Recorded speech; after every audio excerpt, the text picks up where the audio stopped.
Magandang gabi po mga ginigiliw naming mga kapatid, nga igsoon kapag laom. Maraming salamat at kayo po muli naririto at sasamahan po ninyo ako sa isa na namang tupiko sa ating topic na ating pinag-aaralan this whole week. The series, Jesus in the Present Tense, Journey on the I Am Statements. Ako po ay nagagalak mga kaibigan na kayo po ay hindi tumitigil upang subaybayan ang ating programa dito sa Hope Channel at sa mga nakikinig sa radyo sa Adventist World Radio. Mga kaibigan, ang atin pong pangalawang statement na pag-aaralan, samantalang tayo po ay nandito sa journey ng I Am Statements, ay nung sinabi ng Panginoon that I am the light of the world, na siya daw po yung ilaw ng sanlibutan. Tayo po ay manalangin. Panginoon, maraming salamat po. Binigyan niyo po kami ng pagkakataon upang kami mag-aral ng inyong mga banal na salita. Dakilang Diyos, samahan niyo po muli kami ngayong gabi na anupat kami po'y lulusog sa pananampalataya. Samantalang kami po'y nag-aaral ng inyong banal na salita sa pangalan ni Jesus. Amen. Mga kapatid, ang mga Israelita ay meron po silang tinatawag na tabernacle, Feast of the Tabernacle or Sukkot. Ano po ito? Ito po yung pag-alala nila nung sila ay ginabayan ng Panginoon. Nung sila po'y lumabas mula sa Ehipto, patungo po sa Israel, or doon sa lupang pangako sa Kanaan, katuwing sila po'y maglalakad pag-araw, ay meron pong ulap na parang payong na siyang nagbibigay sa kanila ng comfort para hindi sila mainitan at madrain. Ano po? Samantalang paggabi naman, para sila'y may liwanag, hindi sila matisod sa kadiliman, sila po ay binibigyan ng Panginoon ng haligi ng apoy, a pillar of fire. Ang trabaho ng apoy na ito ay upang sila'y bigyan ng ilaw and at the same time, manatili silang mainit samantalang malamig sa disyerto. This is a beautiful experience for the Israelites. Kaya nga ba, binibigyan po nila ito ng halaga sa kanilang Feast of the Tabernacle o kung tawagin nila ay Sukkot, ay meron po silang fiestang ginagawa kung saan sila po ay nagtatayo ng kanilang mga barong-barong, ng mga kubo, ng mga makeshift na bahay sa gilid ng bahay nila. Yung may mga bubong, ay doon sila sa bubong sa may second floor. Doon po sila nagtatayo ng kanilang mga tents. Doon po sila matutulog sa tents sa loob ng 1 linggo. 7 days. Doon sila magluluto. Very uncomfortable sa kanila, pero gusto nilang alalahanin kung paanong ginabayan ng Panginoon ang kanilang mga magulang. Mga kapatid, kasama sa fiestang ito, ay meron pong isang malaking, yung tinatawag nating pillar ng fire. Ginaya po nila yung pillar of fire. Ito po'y mga poste ng may apoy. At ito po'y mananatiling nakabukas. Ito po'y inaapoyan nila sa loob ng 7 araw. Ngunit sa 8 araw, pagtapos na yung fiesta, ano pong ginagawa ng mga Israelita noon? Papatayin na po nila ito samantalang madaling araw pa. And this is the setting of the story. Nung madaling araw, nung 8 araw, ano po? Madaling araw, nung papatayin na nila yung liwanag mula doon sa poste habang medyo madilim pa, ay nakapwesto na doon si Jesus. At maya-maya nung kanilang patayin yung ilaw, Jesus stood up. Jesus stood up and He said, I am the light of the world. Whoever follow me will never walk in darkness, but will have the light of life. Sang-ayon sa John chapter 8 verse 12. So napaka-dramatic tignan mga kapatid, ano? Nung wala ng ilaw, tumayo si Jesus, samantalang madilim ang sabi niya, hinahanap niyo bang ilaw? I am the light of the world. And anyone who follows me, sino man ang sumunod sa akin, ang sabi niya, ay hindi makakaranas ng kadiliman sa buhay, kundi siya'y maliligayahan sa aking liwanag na ibibigay ko sa kanyang buhay. Hindi natin maintindihan yung istoryang ito hanggat hindi po tayo nakaranas ng kadiliman. Alam nyo, ma-appreciate nyo talaga yung liwanag pag kayo nakaranas ng kakaibang kadiliman. Nais ko po kayong bigyan ng isang kwento. Ito po yung AWR boat. Ano po? Ito po sa Mindoro. Sinasakyan po ito. Ngayon po ay ginagawa na po siyang AWR motorized radio station, motorized bangka, radio station, mobile radio station to. Pumupunta sa iba't ibang island. Dooy mangangaral, mayroon po itong 50 watts transmitter na radio, at ito'y ginagamit, nag-distribute tayo ng radio doon sa kanilang tatambayan for 1 month. They will do evangelism. At nakakatuwa, Sapagkat ito pong bangkang ito ay ginagamit din sa pangangaral at mag-transport ng mga missionaries. Isang araw, kasama ko ang dalawang former rebels, former commanders na mga rebelde. Kami po'y sumakay sa bangkang ito. 21 of us. Mga tinitrain po natin to para maging missionary. Alam nyo, hamantalang kami nagbabaybay papunta sa isang isla, madilim na, ay biglang sobrang lakas ng ulan, sobrang lakas ng alon, at sobrang dilim ng langit. Oh, talaga man naman mga kapatid, hindi mo na makita, maging yung katabi mo, hindi mo na makita, sapagkat napakalakas talaga ng ulan. Maya-maya, samantalang kami nagbabaybay, alam kong magaling yung aming kapitan, pero para bang kami palayo ng palayo at papunta na ng South China Sea. Imbis na papunta po kami sa isang isla, ay papunta na kami doon sa South China Sea or West Philippine Sea. Maya-maya nakita ko yung kapitan. Samantalang siya po ay may flashlight na hindi naman ganon kalakasan, ay gumagalaw at para bang sila ay medyo kinakabahan. Ang sabi niya, manalangin tayo kasi yung rudder, yung timon ng bangka ay naputol. At kahit anong gawin niya, napihit mga kapatid, dumediretso kami sa gitna ng laot o sa gitna ng dagat, papunta sa laot. Kaya nga ba, ako'y nananalangin, sabi ko, Panginoon, ingatan niyo po kami. Bigyan niyo po kami ng ilaw, ng guide. Maya-maya pa lamang, ay may nakita po siya na maliit na ilaw sa may malayo. Sinubukan niyang lagyan ng timba yung kabilaan ng bangka upang maging timon po nito. At sinundan na lamang namin yung ilaw ng marahan, malamig, malakas ang ulan. At habang palapit kami ng palapit sa ilaw ay palakas ng palakas. And lo and behold, nakarating kami sa pangpang ng dahil po sa ilaw ng maliit na bangka na aming sinundan. Maya-maya po ay sasabihin ko sa inyo kung ano ang katuturan nito sa kwentong ito na aking sinasabi. You know, God is putting us into darkness. Minsan, pinapabayaan niya tayo, hinahayaan niya tayo magkaroon ng mga madidilim na landasin sa buhay para maramdaman natin siya yung ilaw at pag nailawan na tayo, forever na po tayong naliliwanagan. Amen? Kapatid, pagkatapos si Jesus sabihin na, I am the light of the world. Sa John chapter 9, naglakad siya kasama ang mga disipulo. And he went along. He saw a man blind from birth. His disciples asked him, Rabbi, nakakita daw sila ng isang pulubi na nandoon sa gilid at siya'y namamalimos. Tinanong siya ngayon ng mga disipulo, sabi niya, Maestro, who sinned? Sino ang nagkasala? Ito bang lalaking ito dahil siya'y bulag? O yung kanyang mga magulang kaya siya bulag?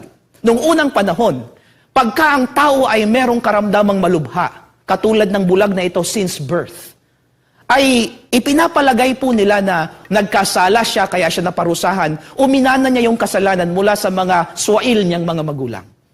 Pero alam nyo, ang Panginoon ay maganda yung kanyang kasagutan. Ang sabi niya, hindi siya at hindi rin ang kanyang mga magulang, kundi nangyari ito sapagkat mayroon gustong ipakita ang ating Panginoon.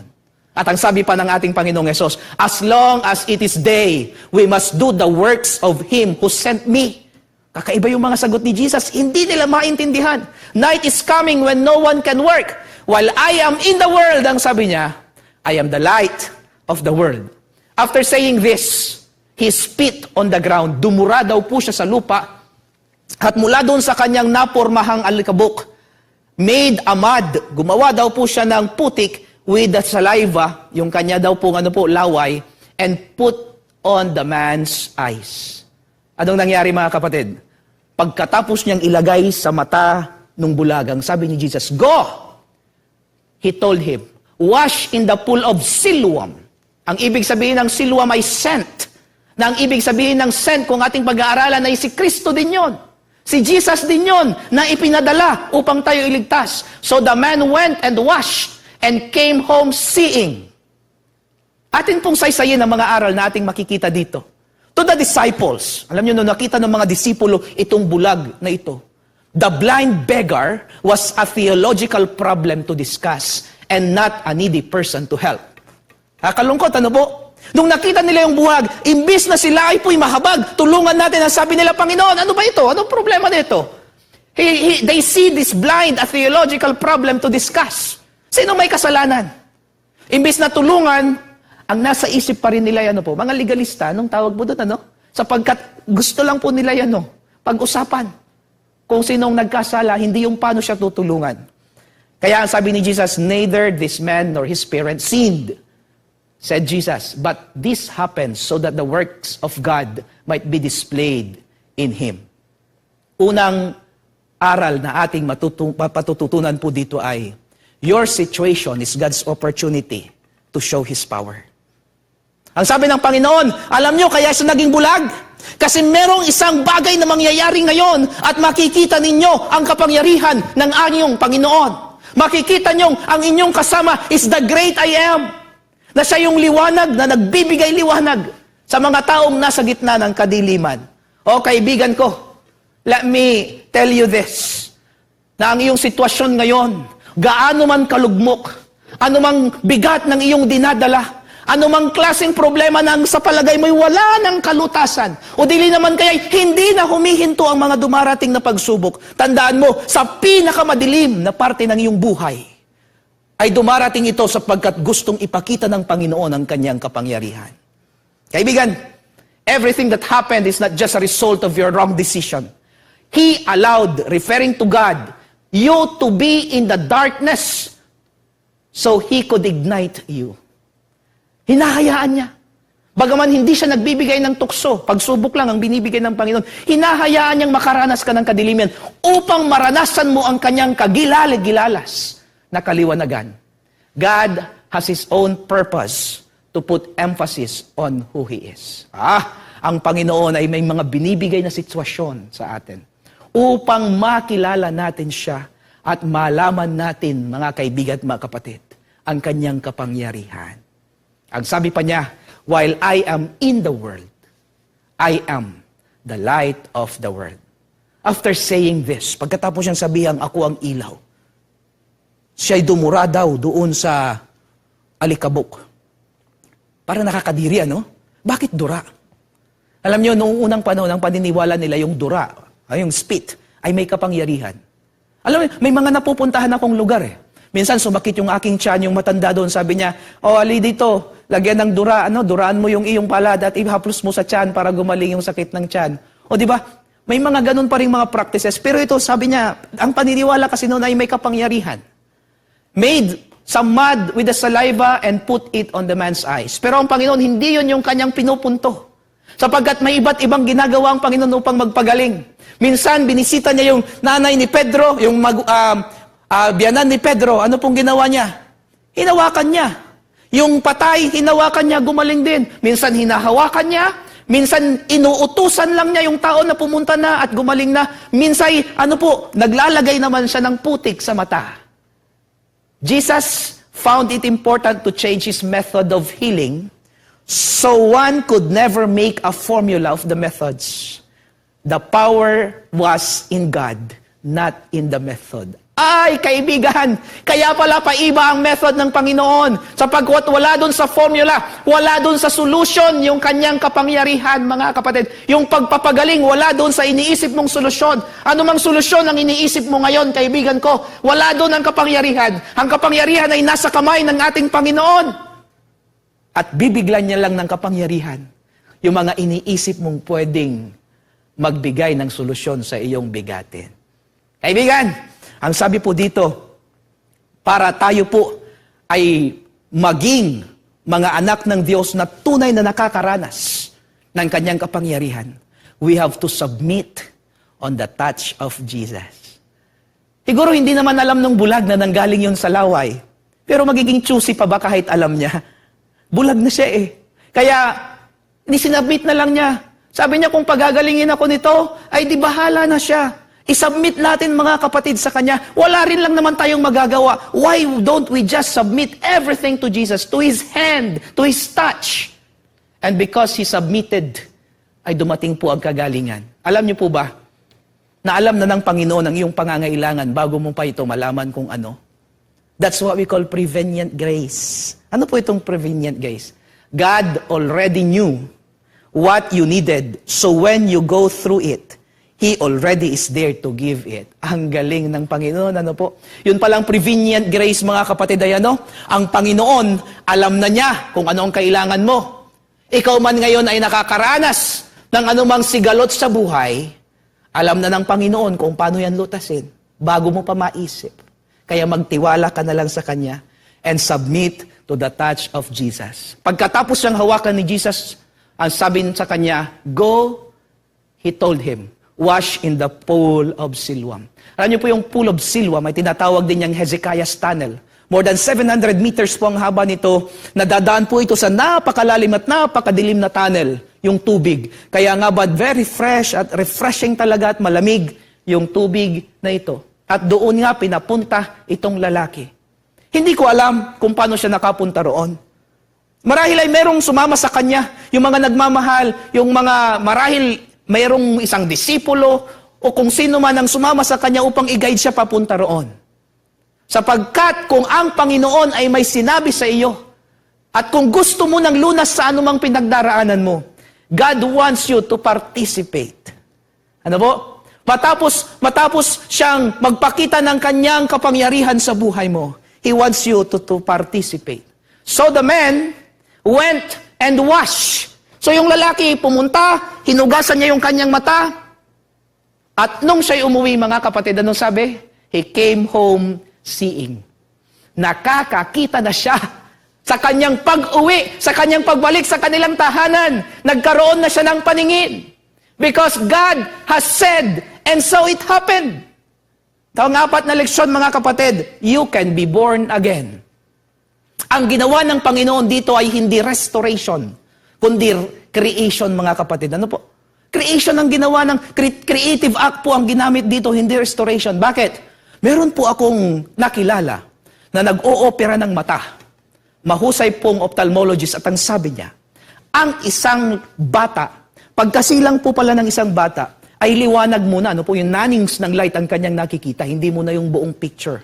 At itong light na pumapasok sa kanyang mata, ito yung nagde-develop sa kanyang cornea, sa kanyang retina, sa mga parte ng mata. I-develop niya ito upang makakita. Kaya ang sabi sa akin, kung hindi ka nakakita simula nung bata ka, hanggang lumaki ka, imposibleng makakakita ka pa kasi hindi na-develop yung iyong mata.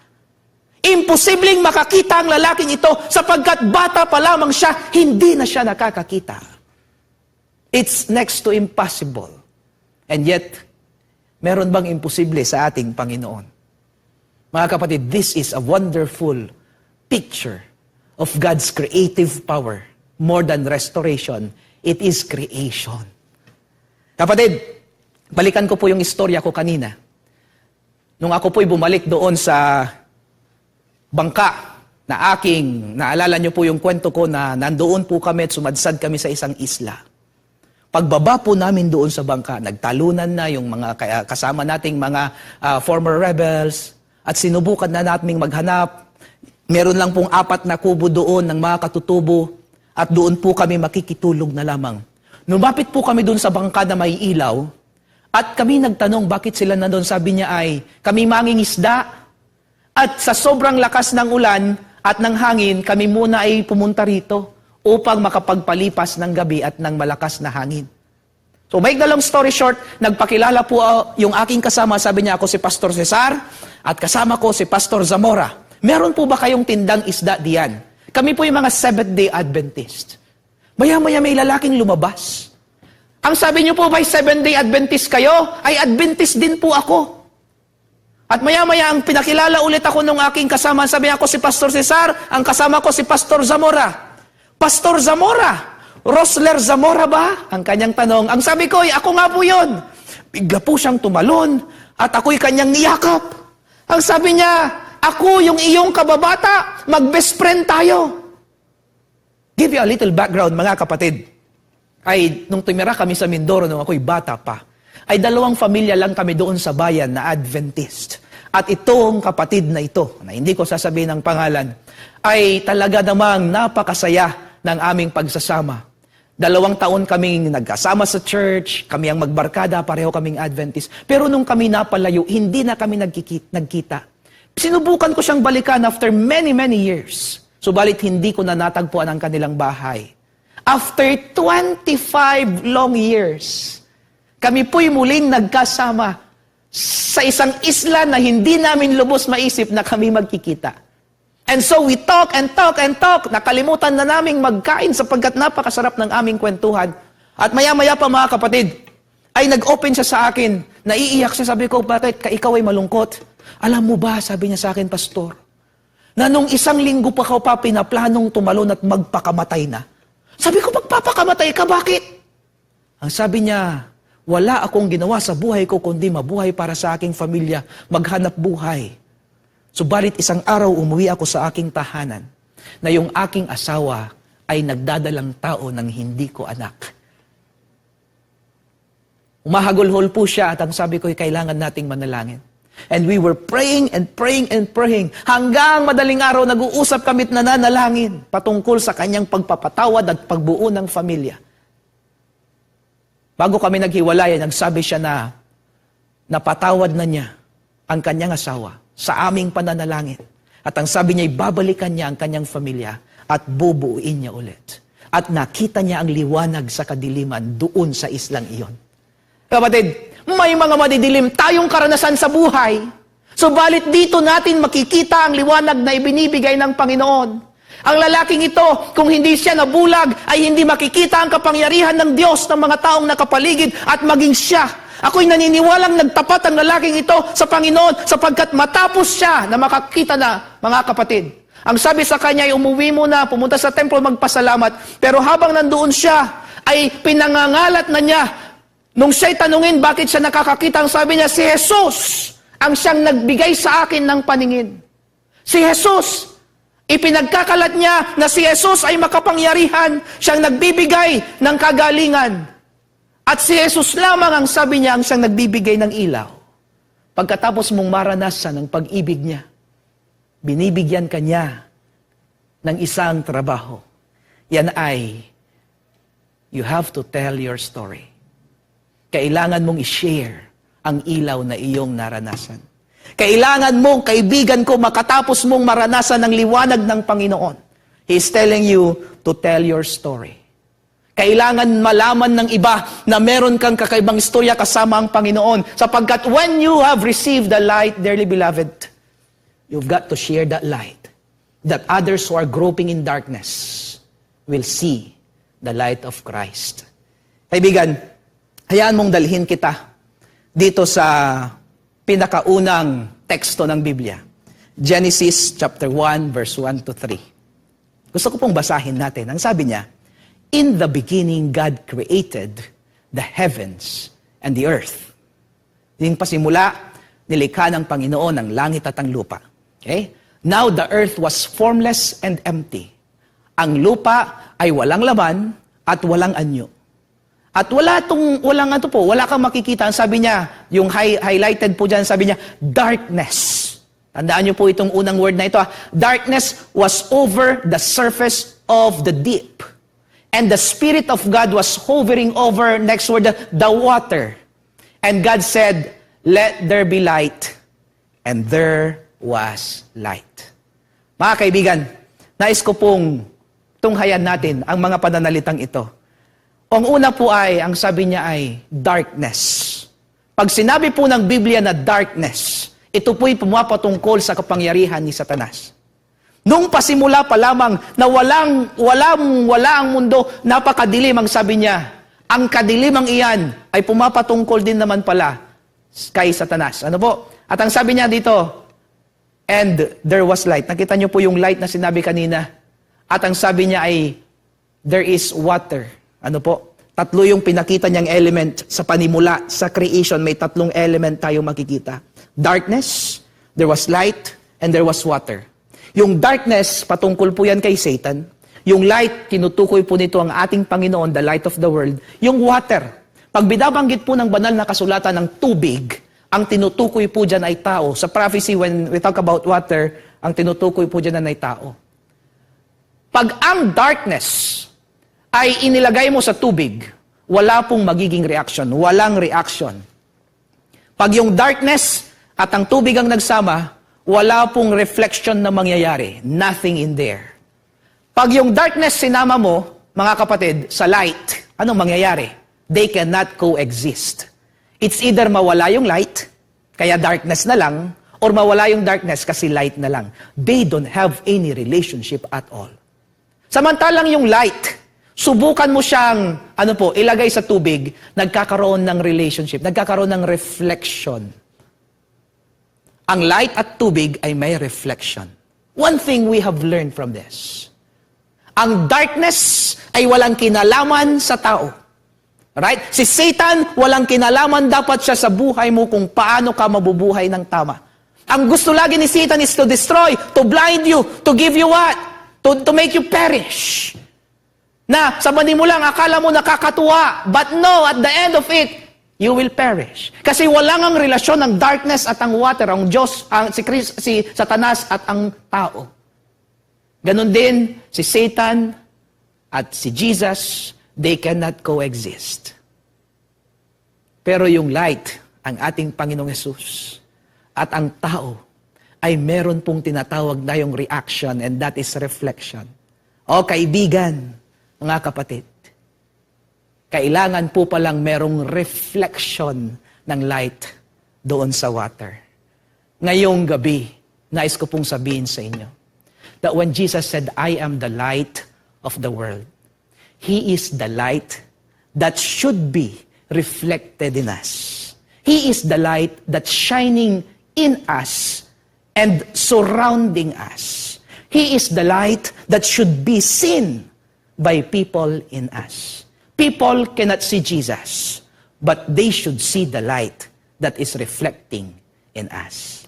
Bago po ako magtapos, ay meron po akong tanong sa inyo. Paggising nyo bukas ng umaga o mamayang bukas ng umaga o sa hapon, subukan nyo pong lumabas sa inyong tahanan. Hamantalang yung liwanag ay lumalabas, sabad sumisikat yung araw. Nakikita nyo po ba yung liwanag? Yes, of course, makikita nyo.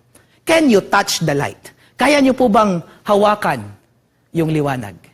Hindi po natin kayang hawakan yun, Hindi natin siya kayang hawakan, hindi natin siya kayang abutin. But the light is touching you instead. Hindi mo siya kayang hawakan, pero hinahawakan ka niya. Nararamdaman niyo po ba yung light pag tumatama? And so is with God. Hindi mo siya kayang hawakan, pero kaya mo siyang maramdaman. At ang sabi ng ating Panginoong Hesus na nagsasabing siya ang liwanag, Anak, paliliwanagin ko ang buhay mo. Hayaan mong ako'y mangusap sa iyo because I am the light. Ang sasabihin ng Panginoon sa atin, your situation right now is my opportunity because man's disappointment is God's appointment. Ang sitwasyon mo ngayon ay opportunity ko upang ipakita ang aking kapangyarihan. At sasabihin niya sa iyo, basta isubmit mo yung iyong sarili sa aking paghawak. Hawakan kita, ang sabi niya, isubmit mo yung aking sarili. Ang iyong sarili. At pagkatapos niya na you have to participate. Makipag-participate tayo sa anumang kanyang iniuutos. At pagkatapos niya, nang sabi niya, huwag kang mag-aalala because you will be born again. No matter where you have come from, ano man ang naging background mo, hindi maganda ang iyong nakaraan, hindi maganda ang iyong pinagdaanan, ikaw ba ang pinakamasamang tao sa buong mundo, walang pakialam na ang Panginoon, basta lumapit ka sa Kanya, ang sabi niya, you will be born again, you will receive the sight. Anong ibig sabihin nito? Pagagalingin ka niya, at pag ang Panginoon ang nagpagaling at nagpatawad, lilimutin niya ang lahat, and He will recreate you. At pagkatapos niya, nang sabi niya, kaya ako ito ginagawa. Because I am the light and I want to be reflected. You've got to tell your story to others. Kaibigan, ngayong gabi, nais kang kausapin ng Panginoon. Gusto niyang maging liwanag ng buhay mo para maging liwanag ka rin sa buhay ng iba. Iyo itong tanggapin at ikaw ay kanyang pagpapalain. Tayo'y manalangin. Panginoon, maraming salamat po. Napagkabuti niyo po sa amin. Binigyan niyo po kami ng pagkakataon upang mag-aral ng inyong banal na salita. Salamat po sapagkat ikaw ang aming ilaw. Patuloy ka po sanang lumiwanag sa amin at maramdaman namin ang kapangyarihan mo. At kami ay mangangakong magiging ilaw din sa iba sapagkat yan ang nais niyo. Pagpalain niyo ang lahat ng nakikinig ngayon. Maramdaman po nilang iniilawan niyo ang kanilang madilim na karanasan sapagkat meron kang purpose. At yan ay ang maging liwanag din kami sa iba. Sa pangalan ni Jesus.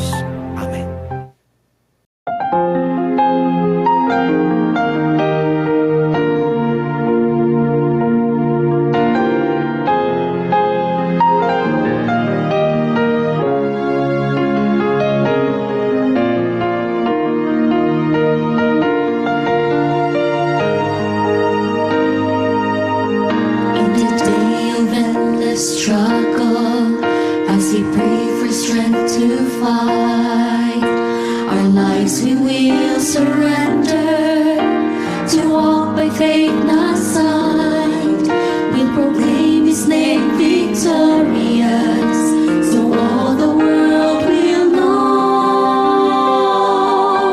Till we someday meet the Son of Man, we must let His truth be known.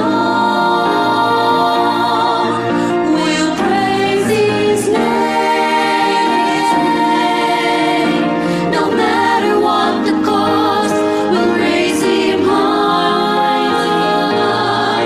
so the world won't be lost. And if by chance He calls us home before we meet again, won't you take the name of Jesus to the hearts of this great land?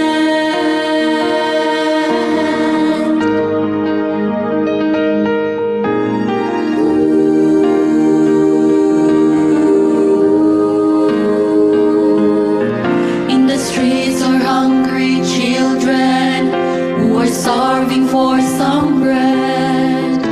They only want